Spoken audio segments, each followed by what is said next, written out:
বিসমিল্লাহির রহমানির রহিম। জন academy online স্কুলের পক্ষ থেকে আপনাদের সবাইকে স্বাগতম। আমরা এখন শুরু করতেছি এসএসসি হায়ার ম্যাথমেটিক্সের প্রথম পত্রের ত্রিকোণমিতি 7.1 অথবা এর আলোচনায় আমরা যে রাইটের বইগুলো আমি সাহায্য নিব। তো ফার্স্ট সাহায্য নেব হচ্ছে এই প্রশ্নগুলো করার জন্য অক্ষরপত্র প্রকাশনীর বই, এবং সেকেন্ড আমি যে বইটা সাহায্য নেব সেটা হচ্ছে সিস্টেক প্রকাশনীর বই। তো অনেক কয়টা রাইটারের বই বাজারে রয়েছে, তার মধ্যে আমি এই সেরা বই করার মধ্য থেকে আজকে আলোচনাগুলো শুরু করব। সো তো শুরুতে হচ্ছে বেসিক আলোচনা।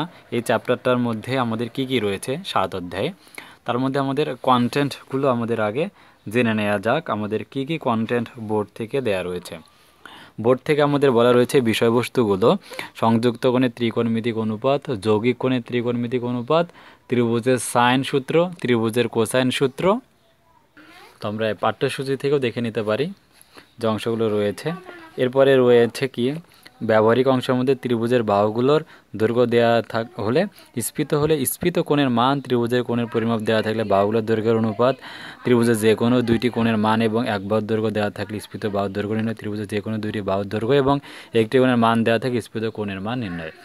সো এই টপিকসগুলো হচ্ছে আমাদের এই চ্যাপ্টারের আওতাভুক্ত। এখন এই চ্যাপ্টারটা করতে যেয়ে বিভিন্ন রাইটারের বইয়ে চ্যাপ্টারগুলোকে বিভিন্ন ভাগে বিভক্ত করা হয়। যেমন যে এই রাইটারের যে অক্ষরপত্র বইয়ের আমি সাহায্য নিব, সে বইয়ের সাহায্যে এখানে আমাদের 13টা পার্ট রয়েছে, মানে 15-16 পার্ট রয়েছে। তার মধ্যে এখানে 7 পয়েন্ট অর্থাৎ 7-এর এ থেকে 7-এর জি পর্যন্ত, অর্থাৎ 7টা পার্টে আমাদের এই অধ্যায়টাকে বিভক্ত করা রয়েছে, অর্থাৎ 7.7 অথবা 7-এর জি। তো আমরা প্রত্যেকটা পার্ট একটা একটা করে রিডিং টেস্ট এবং সবগুলো টপিকস এক এক করে আমরা আলোচনা করব। তো শুরুতেই যেহেতু বেসিক বিষয় আলোচনা করব, তাই এই চ্যাপ্টারের সম্পূর্ণ বেসিক সাধারণ আলোচনাটা আমরা জেনে নিচ্ছি প্রথম পর্বের জন্য। ত্রিকোণমিতিতে ত্রিভুজের বাহুর দৈর্ঘ্য এবং কোণের মধ্যে সম্পর্ক নিয়ে আলোচনা করা হয়। আমরা ত্রিভুজের বাহুর দৈর্ঘ্য এবং কোণের মধ্যে সম্পর্ক নিয়ে ষষ্ঠ অধ্যায়ে বিশদ আলোচনা করেছি 3টা পার্টে। তো ত্রিকোণমিতি ও ত্রিকোণমিতিক ফাংশন ব্যবহার করে এক গ্রহ থেকে অন্য গ্রহের দূরত্ব, ভৌগোলিকভাবে দুইটা বিন্দুর দূরত্ব, কৃত্রিম উপঘূর্ণন গতি নির্ণয় করা যায়। শব্দ ও আলোক তরঙ্গের মতো পর্যায়বৃত্ত ফাংশনের মূল ভিত্তি সাইন এবং কোসাইন ফাংশন। এছাড়াও জ্যোতির্বিদ্যা, সঙ্গীত তত্ত্ব, আলোক বিজ্ঞান, আবহাওয়া বিজ্ঞান, অর্থনীতি, প্রকৌশল বিদ্যা, কম্পিউটার গ্রাফিক্স ইত্যাদি ত্রিকোণমিতিক ফাংশন ব্যবহৃত হয়। সো আমি প্রায় এখান থেকে প্রায় 30 থেকে 40টা পর্ব করব এই পুরো 7.1 চ্যাপ্টারের। তো সুমেরীয় জ্যোতির্বিদগণ বৃত্তকে 360 ডিগ্রিতে ভাগ করেন। তাদের উত্তরসূরি ব্যাবিলনীয়রা দুইটি সদৃশ ত্রিভুজের বাহুর অনুপাতের ধর্মগুলি নির্ণয় করেছিলেন, তবে এর মাধ্যমে ত্রিভুজের বাহু এবং কোণের সম্পর্ক নির্ণয় করা সম্ভব হয়নি। অর্থাৎ ত্রিভুজের বাহু এবং কোণের মধ্যে নিয়ে যে সাইন এবং কোসাইন সূত্র রয়েছে সেগুলো তখন আলোচনা করা হয়নি। 16 শতাব্দীর ত্রিকোণমিতিবিদ, জ্যোতির্বিদ এবং ধর্মতত্ত্ববিদ বার্থোলোমিউ পিটিসকাস ইনি তার লেখা গ্রন্থ ট্রিগোনমিটিয়া সেভ দ্য সলিউশন ট্রায়াঙ্গুলাম ট্রেক্টাস ভেভিস অ্যাড পারপিকুলাস। আচ্ছা, এই যে বইটা ইনি লিখেছিলেন, এই বইটার মধ্যে ত্রিকোণমিতি শব্দটির প্রথম ইনি ব্যবহার করেন। তিনি হচ্ছে হেটিসকাস এর ত্রিকোণমিতিক টেবিলের একটা মানে গ্রন্থে নিয়ে ত্রিকোণমিতিক টেবিল সারণী উদ্ভাবন করেন। সো আমাদের যেহেতু আমরা অধ্যায়টা পড়ব সংযুক্ত কোণের ত্রিকোণমিতিক অনুপাত, তো আমাদের জানা প্রয়োজন সংযুক্ত কোণ কাকে বলে। সংযুক্ত কোণের সংজ্ঞাটা হচ্ছে দুই বা ততোধিক কোণের যোগফল মিলে যে ত্রিকোণমিতিটা গঠিত হয়, সেটাই হচ্ছে আমাদের সংযুক্ত কোণের ত্রিকোণমিতিক অনুপাত। তো সংযুক্ত কোণের ত্রিকোণমিতিক অনুপাত নির্ণয়ে প্রথম স্থানাঙ্কের যথাযথ চিহ্ন বিবেচনার বিষয়টি গুরুত্বপূর্ণ। উল্লেখ্য যে ব্যাসার্ধ ভেক্টর সর্বদা ধনাত্মক, অর্থাৎ আমাদের ত্রিকোণমিতিতে আমরা কাজ করতে গেলে কোন চতুর্ভাগের চিহ্নটা কেমন হবে সেই বিষয়টা আমাদের জানা থাকতেই হবে, এবং ব্যাসার্ধ ভেক্টর সর্বদা কী হয়, ধনাত্মক আমাদের মনে রাখতে হবে। সো আমরা এই আলোচনায় যে টপিকসগুলো শিখবো, আলোচনার এই অংশে প্রথমে অংশে আমরা ঋণাত্মক কোণ -θ ত্রিকোণমিতিক অনুপাত, এরপর 90 degree minus theta, 90 degree plus theta, 180 plus theta, 180 minus theta, 270 plus something, 270 minus something, 360, এভাবেই n পর্যন্ত আমরা শিখব। তো শুরুতে আমরা এখন জানতে চাচ্ছি -θ কোণের ত্রিকোণমিতিক অনুপাত নির্ণয়ের কলাকৌশল নিয়ে।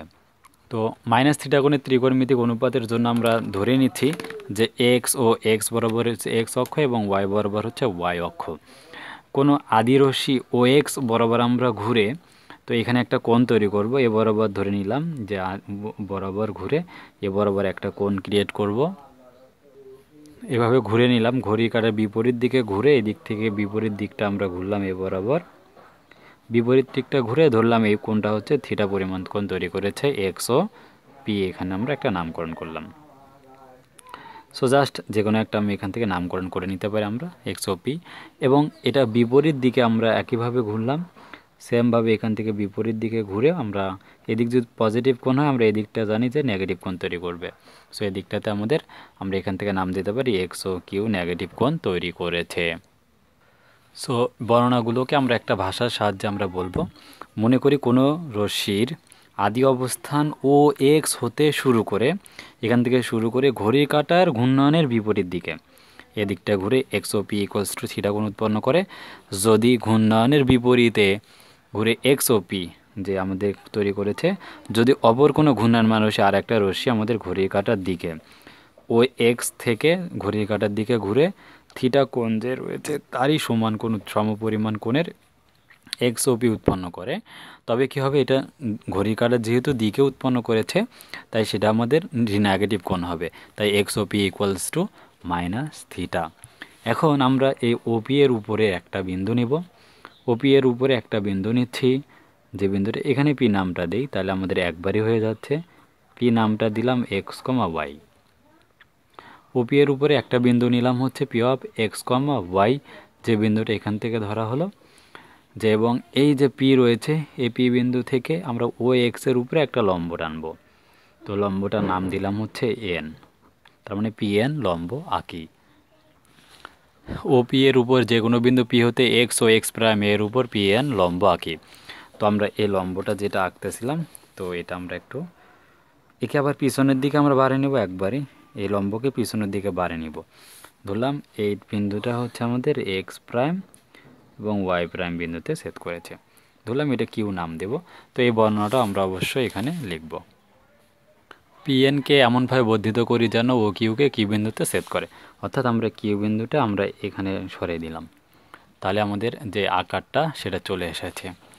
দেন আমরা এখানে যখন আমরা লম্ব আঁকাতে আমাদের কি হয়েছে, এখন এই ত্রিভুজটা দিয়ে আমরা খেয়াল করি পি এন ও ত্রিভুজ এবং হচ্ছে কিউ এন ও ত্রিভুজ, এই দুটো ত্রিভুজের মধ্যে আমাদের কি কি কোণ সমান, এ কোণ সমান এ কোণ, এ কোণ সমান এ কোণ এবং এ কোণ সমান এ কোণ, অর্থাৎ এবং ও এনটা এদের সাধারণ বাহু যদি হয়ে যায় তাহলে আমাদের ত্রিভুজটা কি হচ্ছে, এই ত্রিভুজটা হচ্ছে আমাদের ত্রিভুজদ্বয় সদৃশ, আমরা কোণগুলো এবং সাধারণ বাহু সমান দেখালেই সদৃশ কোণই বা ত্রিভুজদ্বয় সর্বসম বলতে পারি।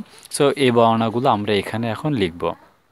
সো বর্ণনাগুলো কী কী ছিল, যে এই যে ত্রিভুজটা ছিল এর যে এই কোণটা সমান এই কোণটা, অর্থাৎ এই কোণের নাম আমরা দিয়েছি পি ও এন, আর এই কোণের নাম হচ্ছে এখান থেকে আমরা নামকরণ করেছি যে কিউ ও এন কোণ, এবং অপর যে কোণটা রয়েছে ও এন পি, এখান থেকে ও এন পি অর্থাৎ এই যে সমকোণটা রয়েছে এই সমকোণ।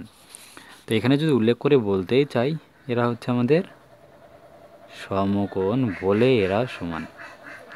তাহলে এখানে আমাদের কি সমান হচ্ছে, দুইটা কোণ একটা বাহু সমান, মানে কি, অতএব এই দুটো ত্রিভুজ আমরা কি বলতে পারি যে ও পি এন ত্রিভুজ সর্বসম ত্রিভুজ ও কিউ এন। কেন সর্বসম এখানে অবশ্যই বলবো যে যেহেতু এরা কি সমান, যে কোণ বাহু কোণ উপপাদ্য। যখন দুইটা ত্রিভুজ আমাদের সর্বসম হয়ে যায় তখন এদের অনুরূপ বাহু অনুরূপ কোণগুলো সবগুলোই সমান হয়ে যায়। তখন অনুরূপ বাহুগুলো আমরা কিভাবে পেতে পারি, যে সমান সমান বাহুর বিপরীত কোণগুলো সমান হয়ে যায়। তো আমাদের এখান থেকে আমরা যদি এনটা বাদ দিয়ে নেই তাহলে O P equals to O Q পাবো, P N equals to K N পাবো। আমাদের এখানে দরকার কি, আমার দরকার হচ্ছে এই দুইটা বাহুকে সমান দেখানো, আমরা যার কারণে এই কাজটা করেছিলাম। তার মানে ও পি ইকুয়ালস টু ও আর আমরা বলতেই পারি।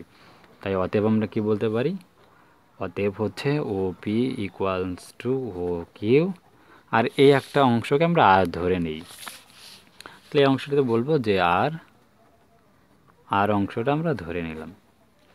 যখন আর ধরে নিলাম তখন আমাদের কি হয়ে গেল, তখন আমাদের স্থানাঙ্কগুলো কী কী পেলাম, আর পি এবং কিউ বিন্দুর স্থানাঙ্কগুলো আমরা একটু লিখে ফেলবো, এক্স কমা ওয়াই আর এবং হচ্ছে এক্স প্রাইম এবং ওয়াই প্রাইম।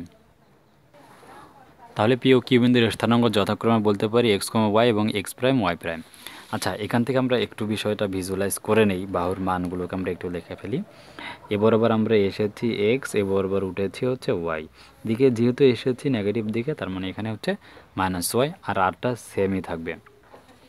তাহলে আমরা এখান থেকে কি পাচ্ছি, যে এই অংশটার মধ্যে যেটা আমরা পাচ্ছি যে দুই দিকের অংশটার জন্য এক্স প্রাইম ইকুয়াল টু কত হবে আমাদের হবে, এখান থেকে যে দূরত্বটা, এখানে দূরত্বটা সেম হবে। এই অংশটা এদিক দিয়ে চিন্তা করি তাহলে এটা এক্স, আর এদিক দিয়ে চিন্তা করি তাহলে এটা হচ্ছে এক্স প্রাইম। আবার এইটা আর এটা সমান, তার মানে Y equals to minus Y হবে, অর্থাৎ মাইনাস ওয়াই বলতে ওয়াই প্রাইম হবে। ওয়াই প্রাইম যদি চিন্তা করি তাহলে মাইনাস ওয়াই, আমরা এই দিকটা আমরা চিন্তা করতে পারি, এটা হচ্ছে আমাদের ওয়াই প্রাইম। তার মানে Y prime equals to Y minus Y, আমরা এই অংশটা এখান থেকে বলে দিতে পারি। এখন আমরা যদি ত্রিকোণমিতির ক্ষেত্রে কোণের জন্য এখানে আমরা এখন সাইনের সূত্র অ্যাপ্লাই করতে চাই, যে এই কোণটার জন্য আমরা সাইন মাইনাস যদি নেই, এখন মাইনাস সাইন থিটা এই অংশটার জন্য নেই, সাইন থিটার সূত্র আমরা কি জানি, লম্ব বাই অতিভুজ। তো এই কোণের জন্য এটা হচ্ছে আমাদের কি, এটা হলো লম্ব, কোণের বিপরীত বাহুর নাম লম্ব, আর এটা হচ্ছে অতিভুজ। তার মানে এন কিউ বা কিউ এন বাই হচ্ছে ও কিউ। তাহলে এই অংশটা আমরা বলে দিতে পারি ত্রিকোণমিতির সূত্র থেকে লম্ব বাই অতিভুজ। এখন কিউ এন মানে কত, কিউ এন মানে হচ্ছে ওয়াই প্রাইম এবং ও কিউ মানে হচ্ছে আর। এখন এই অংশটার মধ্যে আবার ওয়াই প্রাইম মানে কত জানি আমরা, মাইনাস ওয়াই, আর এটা মানে হচ্ছে আর। আবার আমরা যদি মাইনাসটা সামনে নিই, ওয়াই মানে আবার কত, পি এন, আবার আর মানে কত, ও পি। তাহলে পি এন বাই ওপি আমাদের তাহলে কী দাঁড়ালো, আমরা একটু চিত্রের মধ্যে ভিজুয়ালাইজ করি। এই চিত্রটার মধ্যে থেকে আমরা সব মানগুলো জাস্ট বসিয়ে দিয়েছি, অর্থাৎ কি বলেছি যে কিউ এন যে অংশটা বলেছি আমাদের সরাসরি, তো এখান থেকে আমাদের পি এন বাই ওপি কী দাঁড়ালো, পি এন বাই ওপি মানে কি অংশটা, এই অংশ লম্ব বাই অতিভুজ মানে কি সাইন, লম্ব বাই অতিভুজ, এখানে সাইন থিটা কোণের জন্য হবে কি সাইন থিটা। তার মানে এই অংশকে আমরা বলতে পারি মাইনাস থাকবে, এই অংশ মানে হচ্ছে সাইন থিটা। তার মানে আমাদের কি দাঁড়ালো, সাইন মাইনাস থিটার সূত্রটা দাঁড়ালো কত আমাদের, মাইনাস সাইন থিটা। সো একইভাবে আমরা যদি কস মাইনাস থিটার সূত্রটা নিতে চাই, কস মাইনাস থিটা কী দাঁড়াবে, কস মাইনাস থিটার জন্য আমাদের কি হবে, ও এন বাই হচ্ছে ও কিউ। একইভাবে আমরা এখানে বলতে পারি X prime by O Q মানে হচ্ছে আর। আবার এই এক্স প্রাইম মানে কি এক্স আমরা বলতে পারি ডিভাইডেড হচ্ছে আর।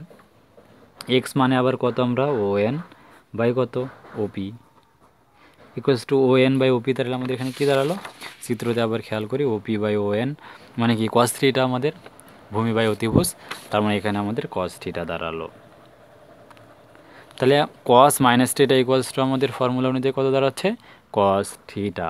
একইভাবে আমরা যদি ট্যান মাইনাস থিটা নিতে চাই, তো ট্যানের সূত্র আমরা কি জানি, আমরা এখান থেকে যদি খেয়াল করি এখানে এই ত্রিভুজটার জন্য ট্যানের ফর্মুলা আমরা কি জানি, লম্ব বাই ভূমি। তার মানে এখানে লম্ব আমাদের কত, লম্ব হচ্ছে কিউ এন বাই ভূমি হচ্ছে কত আমাদের এ বরাবর ভূমি ও এন। তাহলে Q N by O N, তো আমরা এখানে বসাই দিব কিউ এন বাই হচ্ছে ও এন। এখন কিউ এন মানে কত, এই কিউ এন মানে কত আমাদের, আমরা কিউ এন মানে এখান থেকে আমরা যদি দূরত্ব কোনো তো নেগেটিভ হয় না, তাই নেগেটিভ সাইন ছাড়া চিন্তা করব। তাহলে ওয়াই প্রাইম বাই কত হবে আমাদের এক্স প্রাইম, তাহলে ওয়াই প্রাইম বাই এখানে কত, ওয়াই প্রাইম বাই হচ্ছে এক্স প্রাইম। খুবই সিম্পল বিষয়, আশা করি আপনারা সবাই বুঝতে পেরেছেন। এখন আমরা মান বসাবো, ওয়াই প্রাইম মানে কত ছিল মাইনাস ওয়াই, অর্থাৎ মাইনাসটা সামনে দিচ্ছে ওয়াই, আর এক্স প্রাইম মানে কত এক্সই ছিল। তার মানে ওয়াই বলতে এখন আবারও কত পি এন বাই এক্স বলতে কত ও এন, মাইনাসটা সামনে ঠিক আছে। তার মানে P N by O N মানে কি ট্যান থিটা। সো এই চিত্র থেকে আমরা এই বিষয়গুলো ইজিলি আমরা বুঝতে পেরেছি। তার মানে আমাদের যে সূত্রের প্রমাণটা রয়েছে, যে আমরা সূত্রের প্রমাণগুলো মূলত করতেছি, যে sine minus theta equals to minus sine theta, cos minus theta equal to cos theta, tan minus theta equals to minus tan theta, আমরা অনুরূপভাবে প্রমাণ করতে পারি। অনুরূপভাবে কী প্রমাণ করতে পারি, সাইনের বিপরীতটা আমরা কি জানি কোসেক, তার মানে কোসেক যদি করে দিই O Q by O N, তাহলে আর বাই আর হচ্ছে ওয়াই প্রাইম, এখানে আর বাই মাইনাস ওয়াই।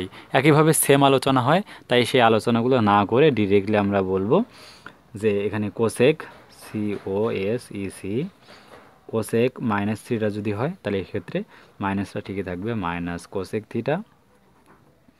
এবং সেক থিটা ইকুয়ালস টু আমরা যদি চিন্তা করি সেক মাইনাস থিটা যদি হয় তাহলে কস যদি হয় তাহলে কস থিটা হবে, মানে এখানে সেক থিটা হবে প্লাস আকার ধারণ করবে। দেন যদি কট মাইনাস থিটা হয় তাহলে হবে মাইনাস কট থিটা।